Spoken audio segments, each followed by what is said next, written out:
Hi friends, आज की इस वीडियो में हम आप लोगों को ड्यूएल स्टार्टर के बारे में बताएंगे। ड्यूएल स्टार्टर के दो डायग्राम होते हैं, एक होता है पावर डायग्राम, दूसरा होता है कंट्रोल डायग्राम। ड्यूएल स्टार्टर हम क्यों यूज़ करते हैं? ड्यूएल स्टार्टर हम अपने मोटर को स्टार्ट करने के लिए यूज़ करते हैं। जब हम ड्यूएल स्टार्टर लगाते हैं तो जो वोल्टेज होता है, सप्लाई वोल्टेज, तो वो फुल वोल्टेज हमारे मोटर के अक्रॉस अपेयर होता है। ठीक है। अच्छा दोस्तों, अभी हम आप लोगों को बताते हैं कि डायरेक्ट ऑनलाइन स्टार्टर की जो डायग्राम होती है वो हम कैसे बनाते हैं। एक होता है पावर डायग्राम,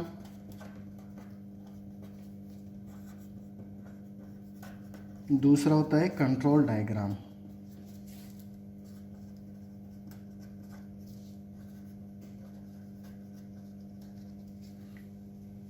तो आज की इस वीडियो में हम आप लोगों को पावर डायग्राम और कंट्रोल वायर डायग्राम के बारे में डिटेल से बताएंगे कि कैसे इसको हम बनाते हैं। तो दोस्तों, सबसे पहले पावर डायग्राम हम बनाते हैं। पावर डायग्राम, अच्छा दोस्तों, सबसे पहले पावर डायग्राम में क्या होता है कि हमारे पास तीन सप्लाई होती हैं, आर, वाई और बी। ठीक है। ये कहाँ पे आता है? ये आता है हमारे सबसे पहले एमसीबी में,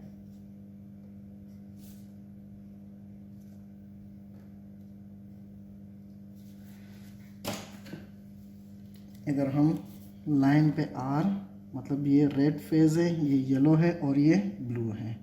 ठीक है। और ये सैंपल हमारा एमसीबी का हो गया। तो मतलब हमारी मेन लाइन आ गई एमसीबी में, फीड हो गई। एमसीबी से निकल के, एमसीबी के बाद ये निकल के हमारे कॉन्टेक्टर के अंदर जाएगी। ठीक है। कॉन्टेक्टर की सैंपल हम ऐसे बनाते हैं।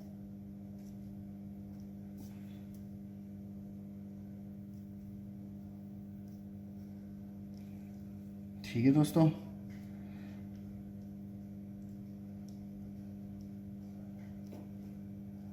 और कॉन्टेक्टर को हम के से रिप्रेजेंट करते हैं।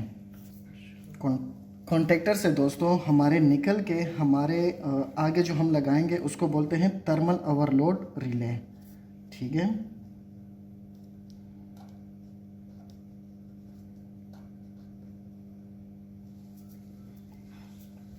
और थर्मल ओवरलोड रिले के बाद हमारे जो मोटर है वो, मतलब मोटर हम यहाँ पे कनेक्ट कर देंगे। ये हमारा मोटर है 3 फेस का।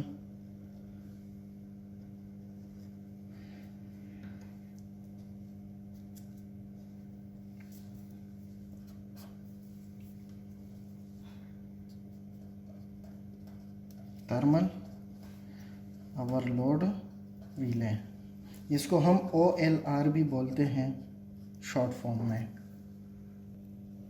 अच्छा ठीक है दोस्तों, अभी यहाँ पे आप लोग देख सकते हो कि यहाँ पे हमने अपना 3 फेस मोटर लगा लिया है। मैं आप लोगों को एक व्यू दे देता हूँ। सबसे पहले सप्लाई आएगी जो हमारी 3 फेस की है एमसीबी में, एमसीबी के बाद फीड होगी कॉन्टेक्टर में, और कॉन्टेक्टर के बाद यहाँ पे हमारे पास एक थर्मल ओवरलोड रिले लगा हुआ है। अगर हमारा मोटर ओवरलोड होगा तो ये ओवरलोड रिले ट्रिप होगी और हमारी मोटर डैमेज होने से बच जाएगी। और ये जो कॉन्टेक्टर है इसकी कॉइल को हम कंट्रोल करते हैं। ये मोटर जो है हम इस कॉन्टेक्टर के थ्रू ऑन ऑफ करते हैं। तो इसके लिए भी जब हम कंट्रोल सर्किट बनाएंगे वो हम इधर बनाते हैं, वो भी आप लोगों को बताते हैं। ठीक है दोस्तों, अभी हमारे पास जो पावर डायग्राम है, ठीक है ना, ड्यूएल सर्किट का, वो कंप्लीट हो गया। अभी हम नेक्स्ट कंट्रोल डायग्राम बनाएंगे। कंट्रोल डायग्राम में क्या होता है कि हमारे पास एक कॉइल होता है, कॉन्टेक्टर का कॉइल होता है। ठीक है। उस कॉन्टेक्टर के कॉइल को हमने कंट्रोल करना होता है। ये कॉइल या तो 220 पे भी ऑपरेट होगा या 400 पे भी ऑपरेट होगा। अगर 220 पे होगा ये, तो हम क्या करते हैं कि यहाँ पे एक लाइन देते हैं और दूसरा न्यूट्रल देते हैं। और अगर ये 400 पे इनर्जाइज होगा तो हम यहाँ पे भी, मतलब इस टर्मिनल पे हम एक लाइन दे देते हैं और दूसरे टर्मिनल पे भी हम L2 दे देते हैं। अच्छा, सबसे पहले दोस्तों कंट्रोल डायग्राम के लिए हमें क्या चाहिए? हमारे पास ये एक फेज़ है, फेस का लाइन है, ठीक है। फेस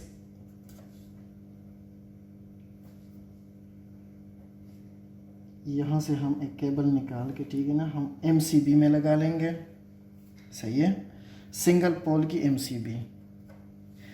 MCB के बाद हम क्या कर लेंगे, इसकी आउटपुट पे हम निकाल के हम ओवरलोड रिले के NC पॉइंट पे लगाएंगे। ओवरलोड रिले अगर आप लोग देख लीजिए तो वहाँ पे पॉइंट होगा 95 और 96, तो MCB के बाद डायरेक्टली हम 95 नंबर पॉइंट पे कनेक्ट कर लेंगे, ठीक है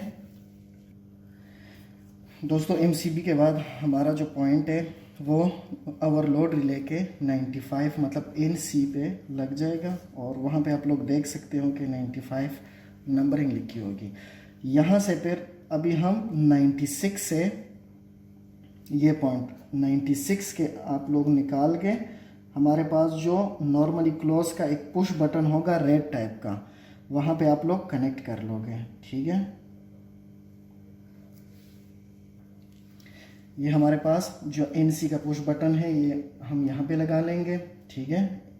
इसका सैंपल आप लोग ऐसे लिख सकते हो, NC का पुश बटन। उसके बाद आप लोग केबल निकाल के, हमारे पास जो ग्रीन का बटन होता है जिसको NO भी कहते हैं और स्टार्ट बटन भी कहते हैं, ठीक है। ये NC पुश बटन जो होता है ये स्टॉप बटन भी इसको कह सकते हो आप लोग, और ये रेड टाइप का होता है। और जो हमारे पास ग्रीन वाली होती है उसको हम बोलते हैं NO, और ये ग्रीन होता है, और ये स्टार्ट बटन भी हम इसको कहते हैं।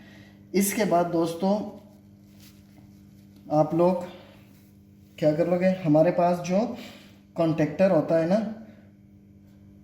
कॉन्टेक्टर के A1 के साथ इसको आप लोग कनेक्ट कर लोगे।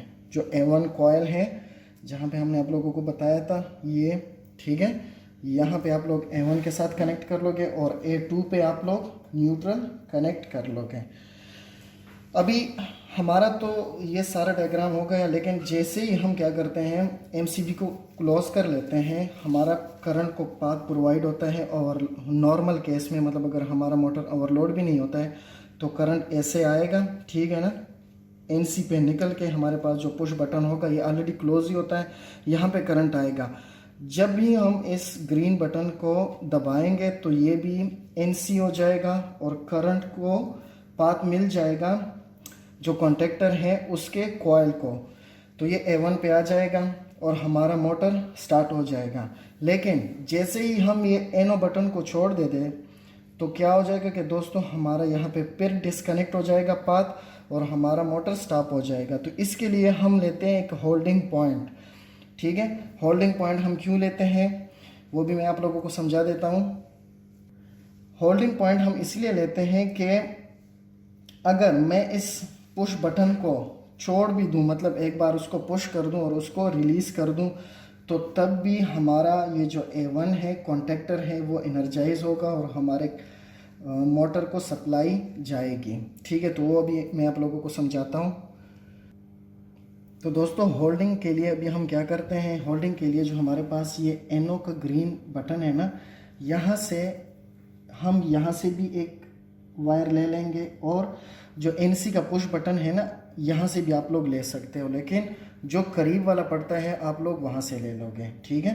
तो यहाँ से आप लोग एक केबल ले लीजिए और जो हमारे ग्रीन बटन है उसके आउट से भी आप लोग एक केबल ले लोगे, और जो हमारे पास मेन कॉन्टेक्टर है ना, ठीक है, उसके आप लोग NO पे इसको कनेक्ट कर लोगे, ठीक है। NO पॉइंट पे आप लोग इसको कनेक्ट कर लोगे।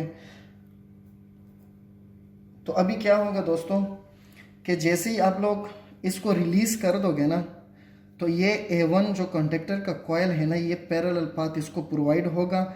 एक बार जब ये मतलब कॉन्टेक्टर इसका कॉयल जब इनर्जाइज हो जाए तो ये NO से NC बन जाएगा। जब NC बन जाएगा, अगर आप लोग फिर इसको छोड़ भी दोगे तो ये करंट ये रूट फॉलो करेगा, यहाँ से ऐसे आएगा और इस कॉन्टेक्टर के कॉयल को एनर्जाइज करेगा और हमारे मोटर को सप्लाई जाएगी। दोस्तों यहाँ पे मैंने एक डायग्राम बनाया है कॉन्टेक्टर का यहाँ पे आप लोग देख सकते हो।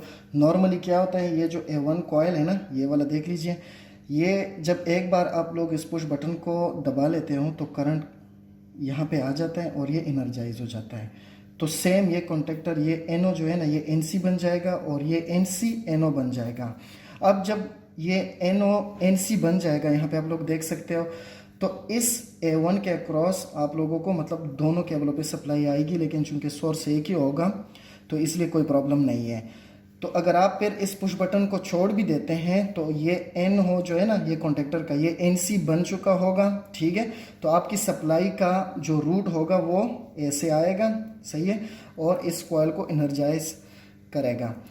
उम्मीद है दोस्तों आप लोगों को ये वीडियो और इसमें से जो भी इन्फॉर्मेशन हमने आप लोग को दी है इंशाल्लाह आप लोगों को समझ आया होगा। आप लोगों का फिर भी अगर कोई क्वेश्चन हो तो कमेंट बॉक्स में आप लोग पूछ सकते हो।